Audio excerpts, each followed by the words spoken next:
With 5 drivers still gunning for the 2013 Dunlop MSA British Touring Car Championship, an awfully wet Brands Hatch was all set for a dramatic season finale. It was Andrew Jordan who led the title race after 27 of 30 hard-fought races, but the 24-year-old had Matt Neal, Jason Plato, Colin Turkington and Gordon Shedden, all proven BTCC champions in hot pursuit. Saturday's qualifying, held in dry conditions, saw Plato's MG grab pole position, with fellow title contenders Jordan, Shedden and Turkington close behind in 3rd, 4th and 6th spots. Neal's hopes, though, took an early battering. Already suffering from a broken finger, the 3-time champion had a huge accident in his Honda Civic. As a result, he had a mountain to climb from a lowly 16th position on the grid. Plato took full advantage of his pole to grab the lead in what were treacherous conditions. The unfortunate Turkington's flickering title chances, though, were extinguished almost immediately when the BMW was tipped into a spin on the opening corner and was then collected by teammate Nick Foster.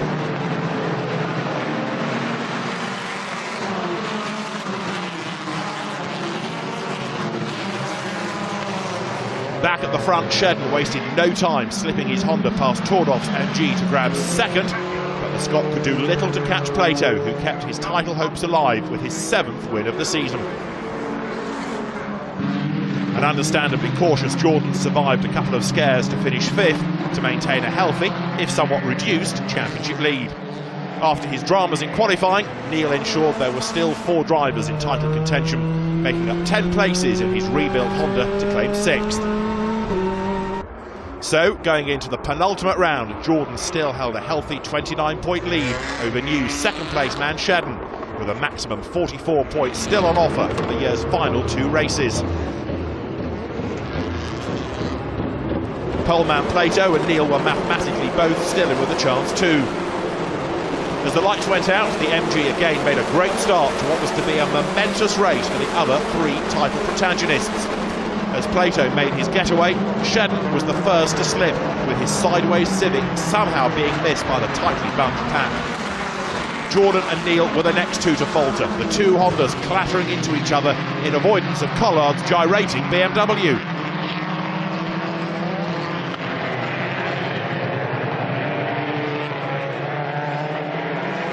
Neal's slim title hopes were punctured on the spot, while Jordan's dreams were dealt a major blow. With damaged suspension, he suffered his first retirement of the campaign, blowing the championship wide open. Maximising others' misfortune, Plato took his 2nd win of the day to close to within 15 points of an increasingly tense Jordan, and teammate Tordov and Matt Jackson's Ford Focus. Having escaped from his first lap dramas, Shedden recovered to finish 7th and thus stay within striking distance of Jordan.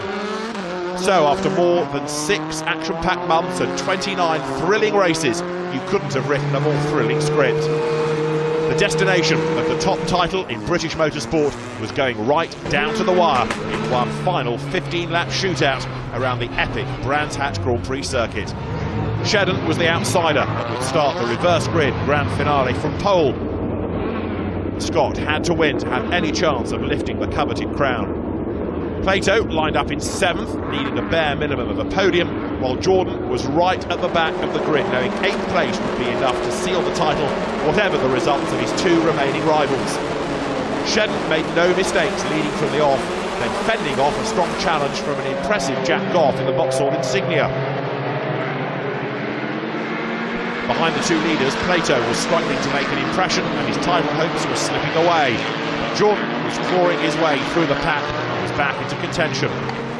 By half distance, he was up into the top 10 and on target to score enough points needed to fend off Shedden, who was still doing all he could en route to victory and maximum points. So it was the outgoing champion who won the final race, but a relieved Jordan who came home 9th to take the title, thus fulfilling his childhood dreams by claiming the Dunlop MSA British Touring Car Championship for the very first time. As the spray settled, so the victory celebration started for the close-knit, family-run Eurotech team. On the podium, there was a new name on the famous BTCC trophy, that of Andrew Jordan. It had been a roller coaster day, one that ended on the biggest possible high for the popular and deserving Midlander. Steve Ryder and Tim Harvey were there to talk to the 2013 champion. Andrew, you haven't got a spare hand, and neither have I, but congratulations and very well done. I mean, moments like that and celebrations like that, is that when it sort of finally starts to sink in? That's what I've dreamt about for years, you know, to be up there, and I've seen all the other guys do it. And I thought hopefully one day that'll be me. After race 2, it wasn't looking too promising. You know, that's then, you know, me and Dad said this is where we can show that I deserve to be champion and do a real champion's drive. Well, we were talking after race 2, and we were a little bit concerned about, you know, the tension that you must have been feeling. And how did you handle that period between race 2, race 3, and everything that race 3 demanded of you?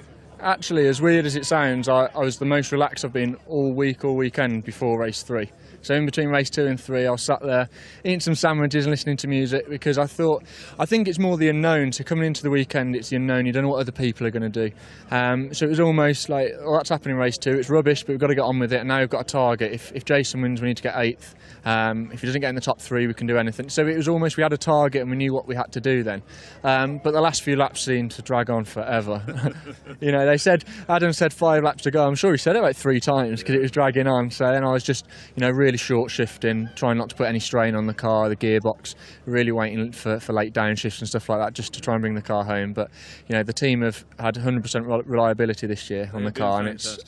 You know that feeling, don't you, Tim? Yeah, you know, I saw the emotion in your eyes, and I just felt for you and the team. I know it's a team effort, and you'd be the first to say that, but you've beaten some fantastic former champions this year. This hasn't been a championship that's handed to you. You've had to go out there and fight for it. What's been the key difference between this year and last year?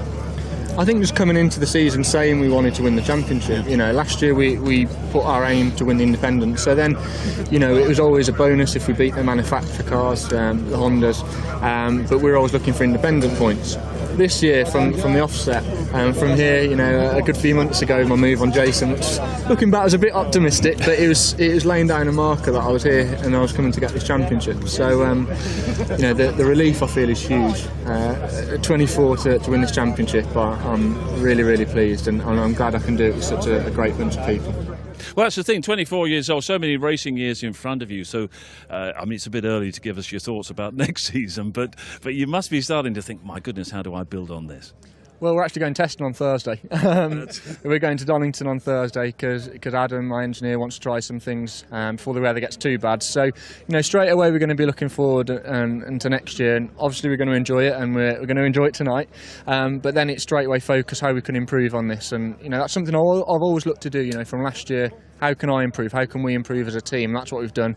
So we need to do that again for next year and see the areas we can improve. And as I say, we're testing on Thursday, so the preparation's already starting. Well, let's hope the hangover's gone off from there. But just tell us and tell everybody how you intend to celebrate. Well, we never book rooms or anything just in case it doesn't happen. So I said to my sister when we got out of the car, right, let's book some rooms and we'll just have a nice meal and make our own little party. Nothing too mad, of course. You say that now, but I'll ask you tomorrow.